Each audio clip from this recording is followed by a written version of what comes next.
I didn't know Paul well. He had always existed on the edges of family gatherings. A polite handshake, a nod across a table, a man who refilled drinks and spoke when spoken to. But I knew what had happened. His wife had betrayed him. Years of marriage reduced to a confession he never saw coming. One revelation, one fracture, and everything he believed about his life collapsed. Infidelity doesn't just break trust. It dismantles identity. And if that wasn't enough, Casey's son was going through his own emotional spiral. The entire family felt like it was balancing on cracked glass. We had already known too much loss. 7 years earlier, I had buried my husband, Jacob. One moment we were arguing over paint colors in our dream kitchen. The next moment, I was standing in a hospital hallway listening to a doctor explain the word massive. Massive heart attack. Massive damage. Massive absence. At 60, I learned how to exist alone. And I did exist. I paid bills. I attended birthdays. I smiled when required. But living? That was different. Loneliness doesn't scream. It settles. It waits. It becomes part of the furniture. And lately, it had been pressing harder against my ribs. That night, it was unbearable. When I stepped into the living room, Paul was sitting on the couch. The television cast a soft blue glow across his face. A romantic film played quietly. Two fictional people finding love again after heartbreak. On screen, pain looked poetic, manageable, scripted. Real pain doesn't look like that. Real pain looks like a 40-year-old man sleeping in someone else's guest room because his wife chose someone new. Real pain looks like a widow who still sleeps on only one side of the bed, 7 years later. He turned when he heard me. "Did I wake you?" he asked. His voice carried exhaustion, but also restraint, as if he were afraid of taking up too much space in someone else's house. "No," I said softly. I couldn't sleep. That was true. But it wasn't the whole truth. The whole truth was this. I didn't want to be alone. He shifted slightly, creating space beside him. "You can sit if you want." Such a simple sentence. Sometimes simple things are the most dangerous. I hesitated only for a breath before sitting down. Not too close. Not too far. Just enough to feel the presence of another human being. The movie continued playing, but neither of us was truly watching. At one point, I adjusted my arm on the cushion. Our sleeves brushed. Just barely. But it felt electric. I pulled away immediately. "Sorry." "It's okay," he said quietly. And yet something had shifted. Not loudly. Not dramatically. Just enough. When the credits rolled, I returned to my bedroom. I sat on the edge of my bed for a long time. What was that feeling? It wasn't love. It wasn't even attraction, not exactly. It was awareness. Awareness that I was still a woman sitting beside a man. Awareness that my body still remembered what closeness felt like. Awareness that loneliness can distort the clean lines we once lived by. I slept only in fragments. The next morning, I did what I always did when I needed grounding. I went to the piano. Jacob had bought it for me on our 15th anniversary. "When you play," he used to say, "the whole house feels alive." For years after he died, I couldn't touch it. The silence hurt too much. But slowly music became my language again. That morning, I sat down and let my fingers fall onto the keys. Soft at first. Then deeper. Fuller. Notes spilling into the hallway like something that had been waiting to be released. I lost myself in the melody. Until I felt it. A presence. Paul was standing in the doorway. He didn't interrupt. He didn't move. He just listened. When I finally noticed him, my hands stilled. "That was beautiful," he said. And then he added something unexpected. "Honestly, that's the best birthday gift I've had in years." I blinked. "Birthday?" He nodded. "I turned 40 today." 40. A crossroads age. Old enough to carry scars. Young enough to still want something more. Something inside me softened. "I didn't know," I said. "We should celebrate." He gave a faint smile. "Celebrate what?" "Being alive." It came out before I could overthink it. So we did. Nothing extravagant. Just a bottle of red wine I'd been saving for no particular reason. A small cake from the bakery down the street. 2 plates. Two forks. Two people refusing to let a day disappear unnoticed. That evening, conversation flowed more easily than it had the night before. We talked about music. About the strange ways life reroutes us. About regret, not loudly, but honestly. At some point he asked how old I was. When I told him, he looked genuinely surprised. I thought you were at least 15 years younger. I laughed. But I won't pretend it didn't feel good. After years of invisibility, being seen does something to a person. It reminds you that you are not just a memory of who you used to be.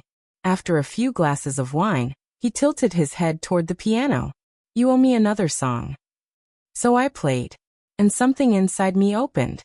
Music has a way of unlocking places words can't reach. I played not for performance, but for release. When I finished, I felt him behind me. Closer than before. He placed his hands gently over mine on the keys. You're an incredible woman, he said softly. Not seductive. Not manipulative. Just honest. My breath caught. There are moments when your heart and your mind separate. My mind said, this is complicated. My heart said, this is warmth. He stepped back suddenly. Sit, he said. I want to play something for you. He returned to the bench and began playing. My favorite song. I had never told him what it was. I don't know how he knew. Maybe it was instinct. Maybe coincidence. But he played it perfectly. The room felt smaller. The world felt distant. When I stood and moved toward him, I didn't feel reckless. I felt suspended. Who are you? I whispered. Because it felt like he had stepped not just into my home, but into a part of me I thought was sealed forever. Our eyes held. Time stretched thin. And in that fragile second, we crossed the line. Morning always brings clarity. And consequences. The kitchen smelled like coffee. Sunlight streamed through the windows as if nothing had changed. But everything had. He stood by the counter, shirtless, calm, as if the world hadn't tilted. I could feel the weight of it in my chest. Not because it was scandalous. Not because it was violent. But because it was complicated. He was wounded. I was lonely. Two fractures don't create a foundation. Later, in the bathroom doorway, wrapped in a towel, I finally said it. This feels wrong. He nodded. I know. Silence stretched between us. Then he spoke the words I both feared and respected. We shouldn't continue this. There it was. The mature decision. The responsible one. Let's pretend it didn't happen, he added. Part of me wanted to argue. To cling to the warmth. To the reminder that I was still alive. But the wiser part of me, the part that had survived 7 years alone, understood something deeper. Some moments are not meant to be permanent. They are meant to wake you up. That night wasn't about scandal. It wasn't about recklessness. It was about two lonely souls standing at emotional crossroads. It was about how easily boundaries blur when grief and betrayal sit too close together. It was about remembering. Remembering that desire does not expire with age. That grief can numb you, but it cannot erase you. That loneliness can whisper louder than logic. Paul left 2 days later. No drama. No premises. Just understanding. And maybe gratitude. Because sometimes the people who enter our lives are not meant to stay. They are meant to remind us that we are still capable of feeling. That our hearts still respond. That we are not finished. That night did not ruin me. It did not destroy my late husband's memory. It did not define Paul. It did something quieter. It awakened me. And if this story stirred something inside you, if you've ever stood at the edge of an emotion you weren't supposed to feel, if you've ever questioned your own boundaries in a moment of vulnerability, then you are not alone. And this channel is for you. Subscribe. Stay. There are more stories waiting. If you're new here, don't forget to subscribe to our channel and hit the like button. Your support helps us share more amazing stories. Before we begin, if you're drawn to stories that make your heart race quietly, stories that stay with you long after the screen fades to black, stories about fragile hearts, unspoken desires, quiet loneliness, and the dangerous beauty of crossing emotional lines, then take 1 second. Subscribe. Turn on notifications. Because this channel isn't just about storytelling. It's about the moments we never confess. The emotions we bury. The decisions that change us long before anyone else notices. Tonight, I want to tell you about the night my world shifted. Not with chaos. Not with shouting. But with something far more powerful. A whisper. It was well past midnight. The kind of hour when the house feels like it's holding its breath. When even the refrigerator hum seems too loud. When memories grow teeth. I had been lying awake for hours, staring at the ceiling. Sleep wouldn't come. It rarely did anymore. Instead, my thoughts moved in circles, familiar, exhausting circles. Grief, regret, questions that no longer had answers. Finally, I gave up. I slipped out of bed, wrapped my robe around me, and padded down the hallway toward the kitchen for a glass of water. The wooden floor felt cool under my feet. The house felt too large for one person. That's when I noticed the light. The living room lamp was still on. And then I remembered. Paul, my brother, Casey, had called me 3 weeks earlier. His voice had sounded strained, thinner than usual. Jessica, please, he had said. He needs somewhere quiet. Somewhere safe. Paul was Casey's brother-in-law by marriage, or at least he had been. After everything that happened, titles didn't seem as solid anymore.